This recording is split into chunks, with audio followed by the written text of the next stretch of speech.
Bismillahirrahmanirrahim. Assalamualaikum warahmatullahi wabarakatuh. Innal hamdalillah nahmaduhu wa nasta'inuhu wa nastaghfiruh wa na'udzu billahi min shururi anfusina wa min sayyiati a'malina. May yahdihillahu fala mudhillalah wa may yudlil fala hadiyalah. Asyhadu an la ilaha illallah wahdahu la syarika lah wa asyhadu anna Muhammadan abduhu wa rasuluh. Qala Allah jalla wa ala, ya ayyuhalladzina amanu ittaqullaha haqqa tuqatih wa la tamutunna illa wa antum muslimun. Saudariku rahmat Allah Subhanahu wa taala, kembali kita memuji dan bersyukur kepada Allah Jalla Jalaluhu, Zat yang telah memberikan kenikmatan kepada kita semua berupa taufik dan hidayah.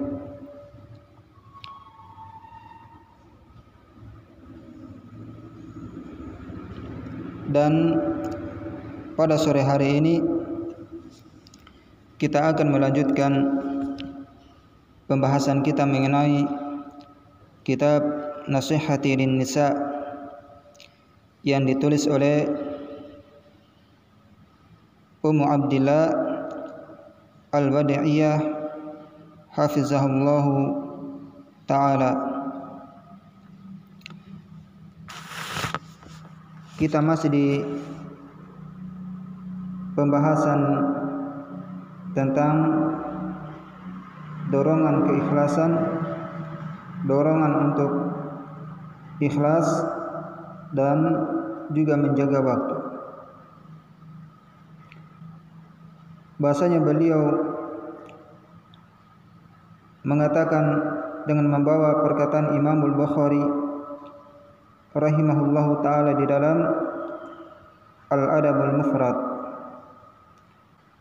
Ya, kata yang telah menceritakan kepada kami Qurra Ibnu Habib, bahasanya beliau berkata, telah menceritakan kepada kami Iyas bin Abi Tamimah dari Atha ibn Abi Rabah dari Abi Hurairah radhiyallahu ta'ala anhu, bahasanya beliau berkata, ja'atil humma ila Nabi sallallahu alaihi wasallam, bahasanya demam itu datang kepada Nabi sallallahu alaihi wasallam. Lalu demam ini dia berkata kepada Nabi sallallahu alaihi wasallam, ya, ib'athani ila athari ahlika indaka. Dia mengatakan, utuslah saya kepada keluargamu yang paling utama menurutmu. Maka Nabi sallallahu alaihi wasallam pun mengutus demam tersebut kepada kaum Ansor, sehingga demam tersebut menyerang mereka kaum Ansor itu 6 hari 6 malam,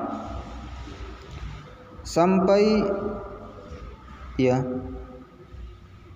demam tersebut menjadi-jadi yang dirasakan oleh kaum Ansor. Kemudian Nabi sallallahu alaihi wasallam beliau mendatangi mereka di rumah-rumah mereka.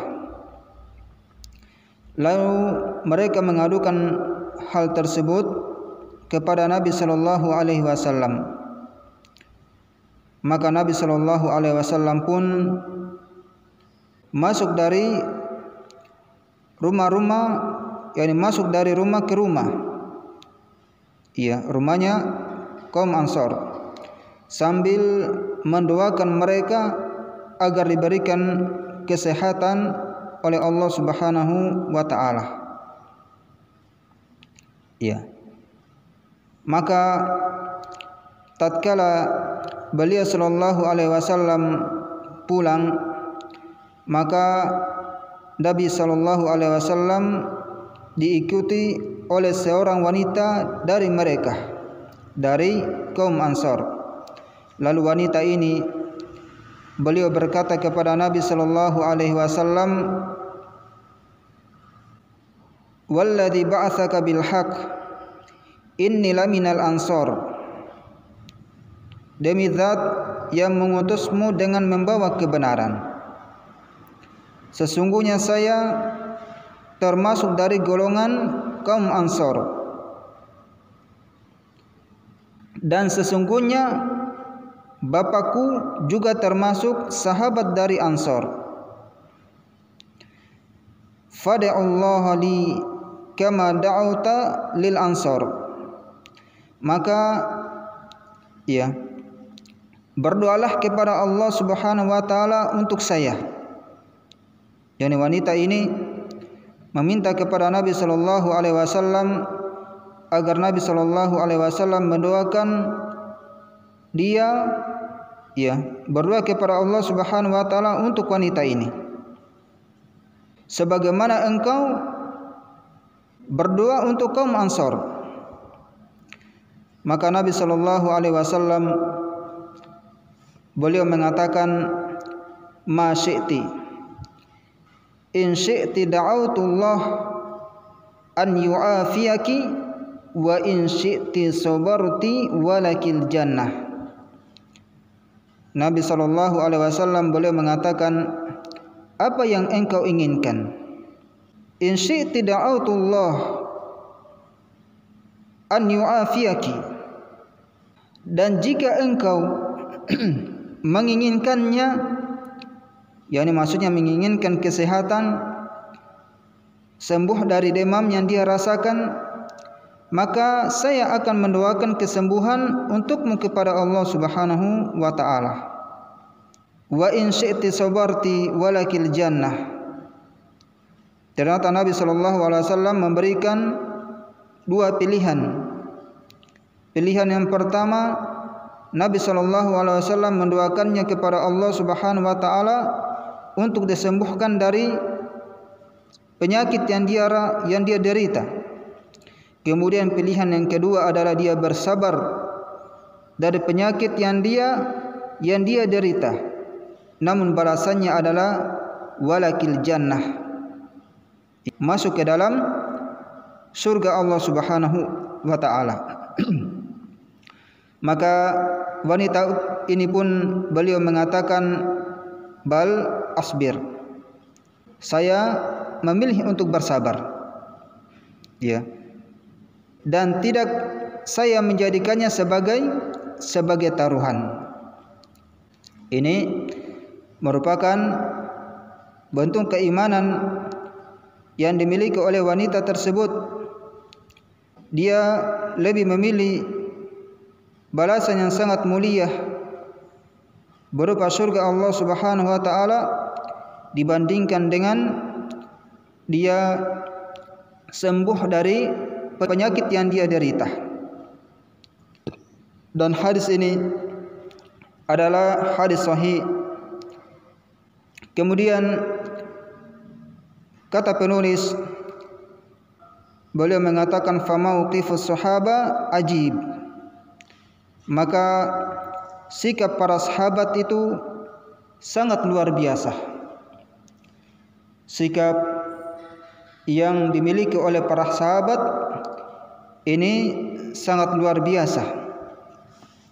Tahmilul amrad wal ju' wal masyaqah wal mufaraqatal autan wal ahibbah. Kata beliau, mereka, yakni para sahabat, memikul beban penderitaan,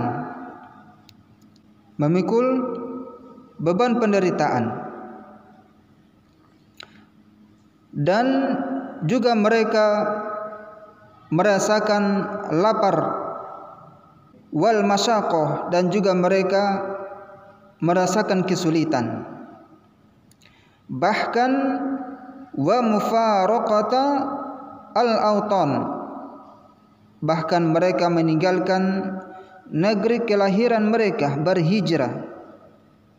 Ya, dikarenakan mereka tertindas, mereka pun meninggalkan negeri kelahiran mereka. Wal ahibba, bahkan mereka berpisah dengan orang-orang yang mereka cintai. Bagaimana penyiksaan orang-orang kafir Quraisy kepada Bilal bin Rabah radhiyallahu taala anhu, begitupun penyiksaan mereka kepada keluarga Yasir, sampai ibu beliau radhiyallahu taala anha, yang termasuk wanita yang pertama syahid di jalan Allah Subhanahu wa taala. Begitupun juga kita melihat kisahnya Khabbab bin Arad radhiyallahu taala anhu, bagaimana beliau menanggung siksaan dari orang-orang kafir Quraisy, siksaan yang begitu menyakitkan, sampai beliau mengadu kepada Nabi sallallahu alaihi wasallam, ala tansurullah, wahai Rasulullah sallallahu alaihi wasallam, kenapa engkau tidak berdoa kepada Allah Subhanahu wa taala? Kapan datangnya pertolongan Allah Subhanahu wa taala? Beliau mengatakan demikian karena memang penderitaan yang beliau alami ini sudah sangat menyakitkan.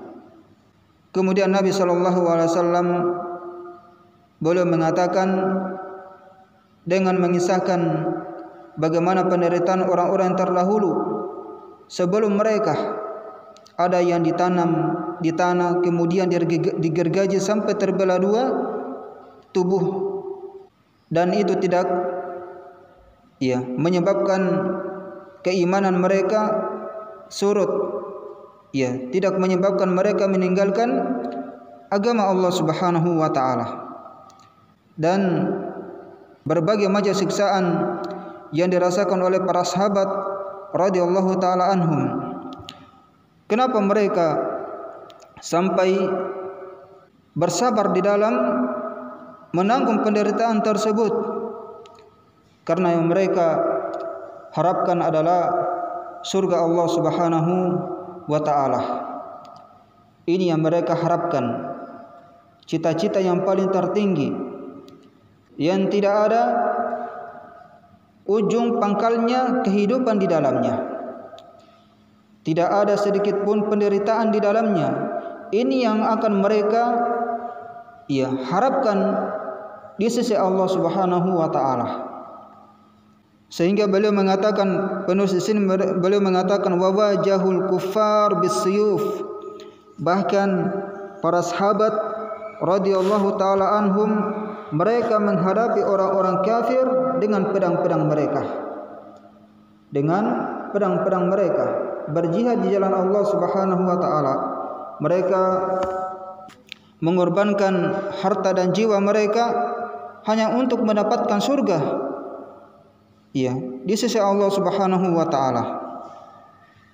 Kemudian kata beliau, ibtigha minhum lil ajr was thawab wal jannah. Hal itu mereka lakukan hanya karena mengharapkan pahala dan surga di sisi Allah Subhanahu wa taala. Amma nahnu fa ila Allahil mustaka mas'alatul i'dadi lil akhirah wal jid fi dzalika azir inda katsirin minar rijal fadlan 'anin nisa. Kemudian kata beliau, adapun kita sekarang hanya mengadu kepada Allah, atau hanya kepada Allah tempat kita mengadu masalah-masalah yang kita hadapi tentang persiapan untuk negeri akhirat, dan bersungguh-sungguh pada hal tersebut. Banyak yang ditinggalkan oleh kaum laki-laki, demikian pula kaum wanita. yakni banyak di antara kita terlena dengan kehidupan dunia. Dia di kehidupan dunia hanya memikirkan apa yang ada apa yang akan dia dapatkan dari kehidupan ini. Ya, wa gharatkumul hayatud dunya, dan kehidupan dunia itu telah memperdaya kalian. Illa man rahima rabbi, kecuali orang yang dirahmati oleh Allah Subhanahu wa taala. Saudari yang dirahmati Allah Subhanahu wa taala, kemudian kata beliau, wa innal jidda wal ijtihad fi taati yusilu ila tariqil mustaqim alladzi la i'wijaja atau alladzi la i'wijaj fi. Kata beliau, dan sesungguhnya bersungguh-sungguh di dalam ketaatan kepada Allah Subhanahu wa taala ini menyampaikan kepada jalan yang lurus, alladzi, yang tidak ada kebengkokan di dalamnya, tidak ada kebengkokan sedikit pun di dalam jalan tersebut. Ya, orang-orang yang bersungguh-sungguh di dalam melakukan amalan ketaatan kepada Allah Subhanahu wa taala, sampai pun dia memaksakan dirinya untuk melakukan amalan ketaatan, karena memang amalan ketaatan itu harus dipaksakan. Kalau tidak bisa sholat malam harus dipaksa. Bagaimana? Ya, bisa sholat malam. Ya, memang di awalnya ini membutuhkan perjuangan ekstra. Namun dengan berjalannya waktu, tatkala kita sudah terbiasa, maka hal tersebut pun akan dimudahkan oleh Allah Subhanahu wa taala. Allah Subhanahu wa taala mengatakan di dalam surah Al-Ankabut, walladzina jahadu fina lanahdiyannahum subulana wa innallaha lama'al muhsinin. Dan orang-orang yang berjihad untuk mencari keridhaan kami, lanahdiyannahum subulana, ini janji Allah Subhanahu wa taala bagi mereka yang berjihad atau bersungguh-sungguh untuk mencari keridhaan Allah Subhanahu wa taala, maka kami akan tunjukkan kepada mereka jalan-jalan kami.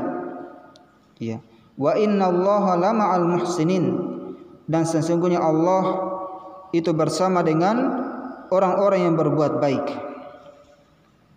Wa amarallahu azza wa jalla bidzalika, dan Allah Subhanahu wa taala pun juga memerintahkan hal demikian, wajahidu fillahi haqqa jihadih, dan berjihadlah kepada Allah Subhanahu wa taala dengan sebenar-benarnya jihad. Dan Nabi sallallahu alaihi wasallam beliau mengatakan dalam Sahih Muslim dari hadis Abu Hurairah radhiyallahu taala anhu, bahasanya kata Nabi sallallahu alaihi wasallam, ihris ala ma yanfa'uk wasta'in billah wala ta'jazan. Bersemangatlah terhadap apa-apa yang bermanfaat bagimu. Kita bersemangat terhadap apa-apa yang bermanfaat bagi diri kita. Wasta'in billah wala ta'jazan, dan mintalah pertolongan kepada Allah Subhanahu wa taala, wala ta'jazan, dan janganlah engkau lemah. Jangan lemah. Kata beliau, faqauluhu ihris ala ma yanfa'uk, sabda Nabi sallallahu alaihi wasallam, ihris ala ma yanfa'uk, bersemangatlah terhadap apa-apa yang bermanfaat bagimu. Kata beliau, ay yanfa'uki fi dunyaki wa akhiratik, yani yang bermanfaat bagimu baik dalam perkara dunia maupun dalam perkara akhirat. Dalam perkara dunia maupun dalam perkara akhirat. Ini wasiat Nabi sallallahu alaihi wasallam kepada kita semua, agar kita bersemangat dalam melakukan apa-apa yang bermanfaat bagi kita. Dikarenakan Yang namanya perbuatan itu ada 3. Perbuatan itu ada 3. Ada perbuatan yang mendatangkan manfaat,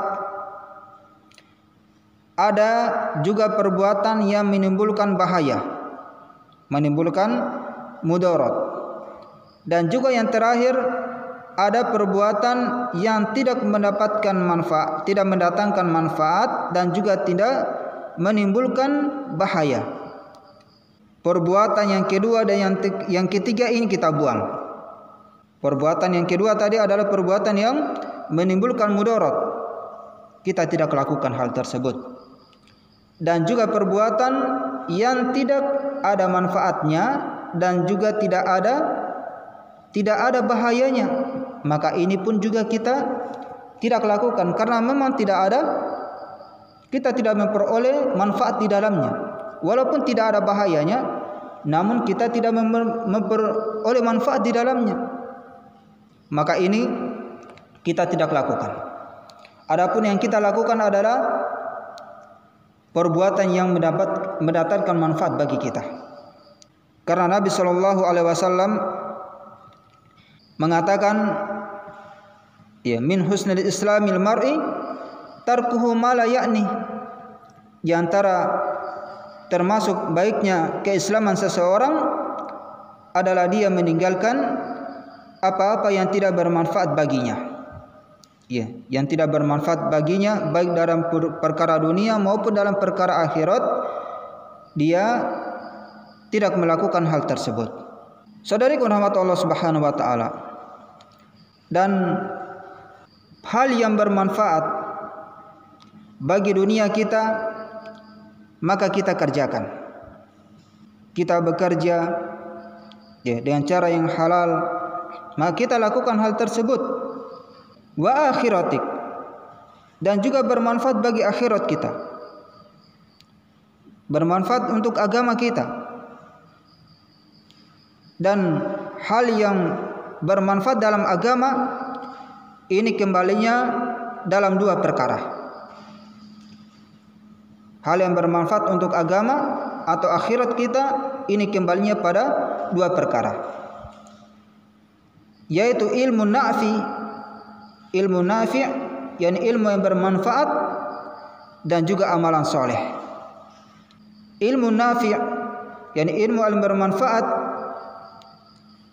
ini ilmu yang bisa melembutkan dan menenteramkan hati kita, sehingga dengannya akan membuahkan kebahagiaan di dunia dan di akhirat.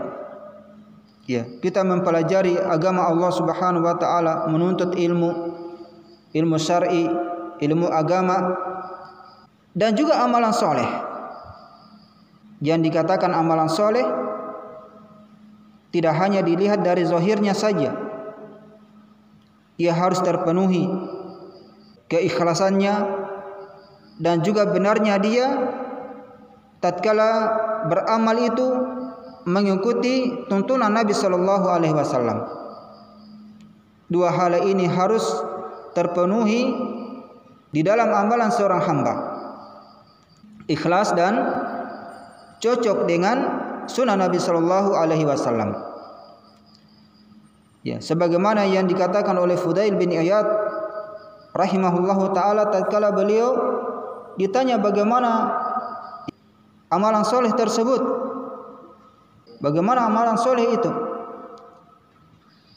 ya, beliau mengatakan akhlasuhu wa ashabuhu wa aswabuhu, yakni yang paling ikhlas dan yang paling benarnya, paling cocoknya, ikhlas dan sesuai dengan tuntunan Nabi sallallahu alaihi wasallam.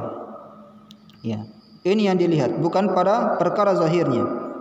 Ya, walaupun mungkin dalam perkara zahirnya itu dia mengucapkan kalimat-kalimat thayyibah, maka tatkala dia tidak sesuai dengan apa yang Nabi sallallahu alaihi wasallam contohkan, maka ini tidak dinamakan dengan amalan soleh. Kemudian kata beliau, Nabi sallallahu alaihi wasallam beliau mengatakan wasta'in billah, dan ya, memintalah pertolongan kepada Allah Subhanahu wa taala. Ya, setiap urusan kita atau pekerjaan kita, baik itu adalah urusan yang besar maupun urusan yang remeh, yang sepele, kita harus meminta pertolongan kepada Allah Subhanahu wa taala. Aisyah radhiyallahu taala anha, beliau mengatakan, sallallahu kulla syai hatta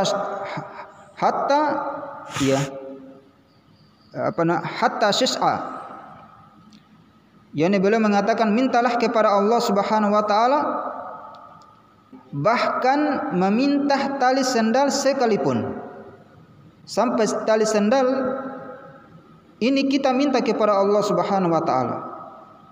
Ada tali sendal kita yang putus, maka terlebih dahulu kita meminta kepada Allah Subhanahu wa taala, dan ini adalah merupakan ciri sempurnanya tauhid seorang hamba.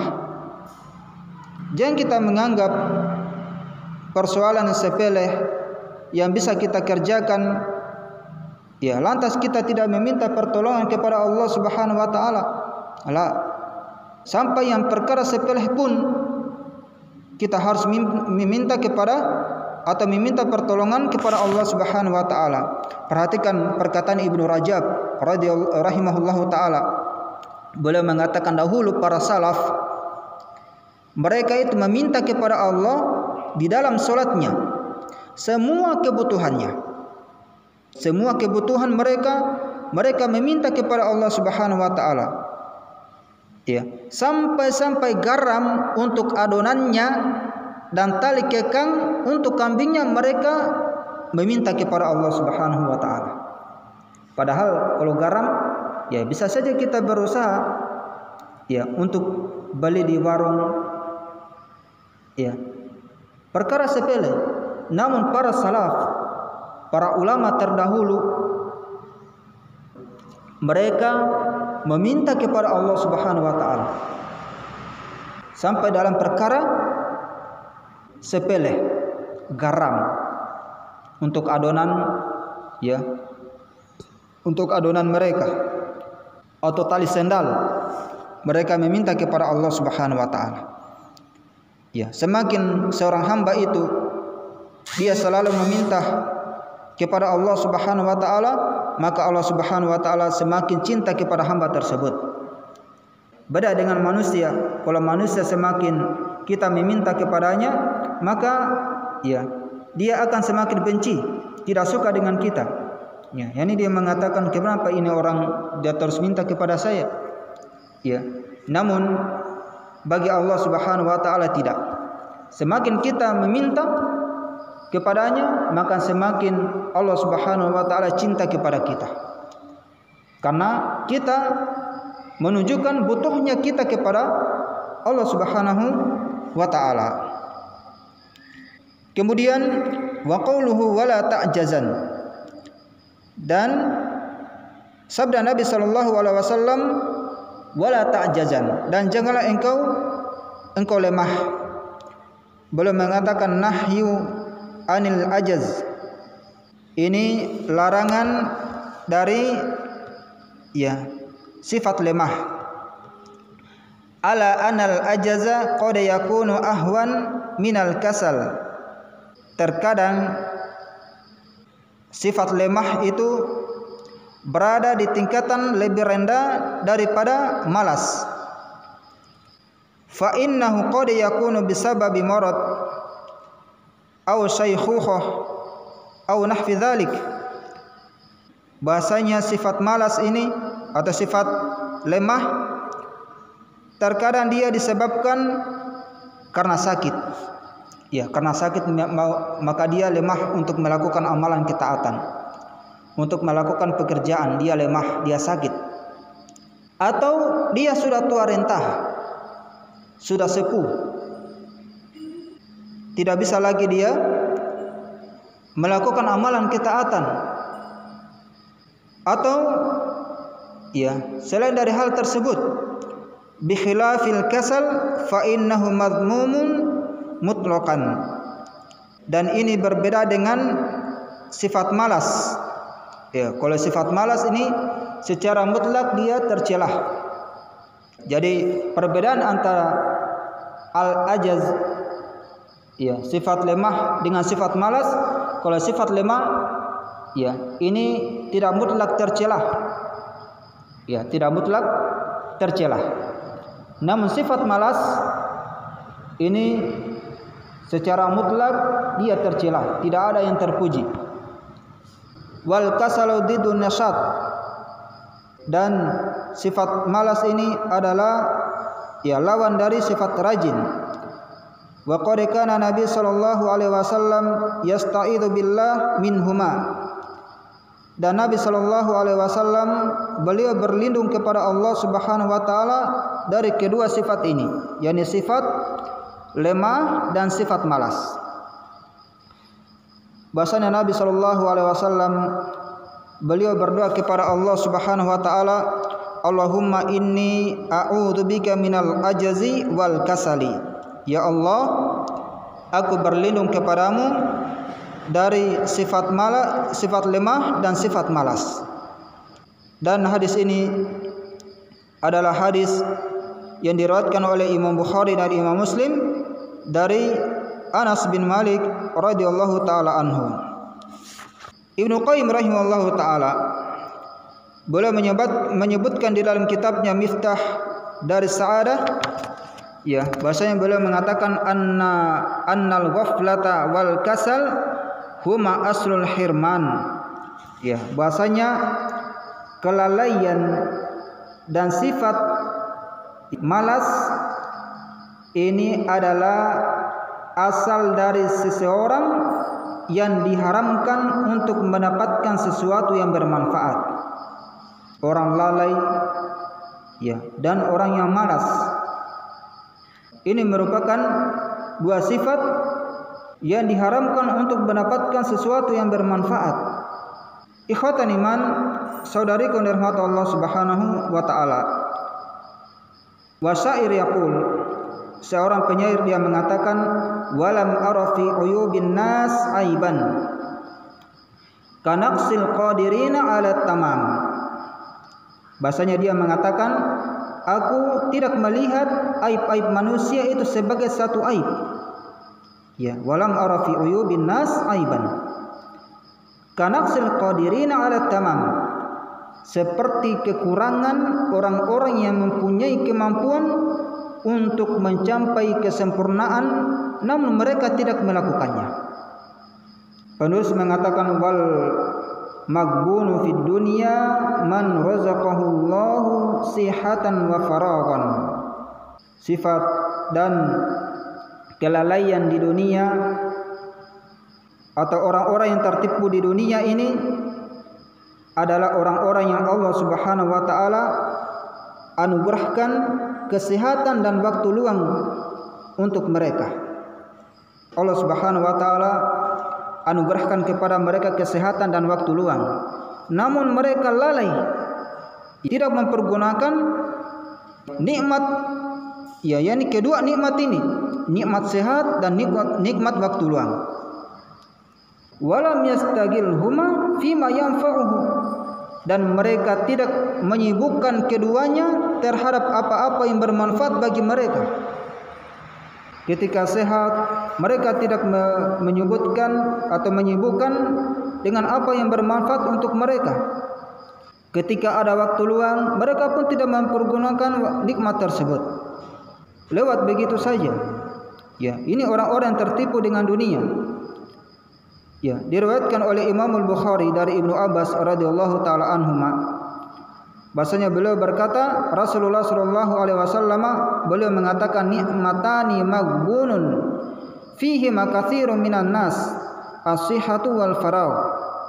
Ada dua nikmat yang kebanyakan manusia pada dua nikmat ini mereka lalai, ya, tidak mempergunakannya, ya, tertipu, yakni as-sihhatu wal faragh, yakni nikmat sehat dan nikmat waktu luang. Ini mereka tidak mempergunakan kedua nikmat tersebut. Ikhwatan iman, saudari yang dirahmati Allah Subhanahu wa taala, mungkin dikarenakan waktu Ya, insyaallah taala kita akan lanjutkan pada pertemuan berikutnya. Subhanaka Allahumma wa bihamdik asyhadu an la ilaha illa anta astaghfiruka wa atubu ilaik.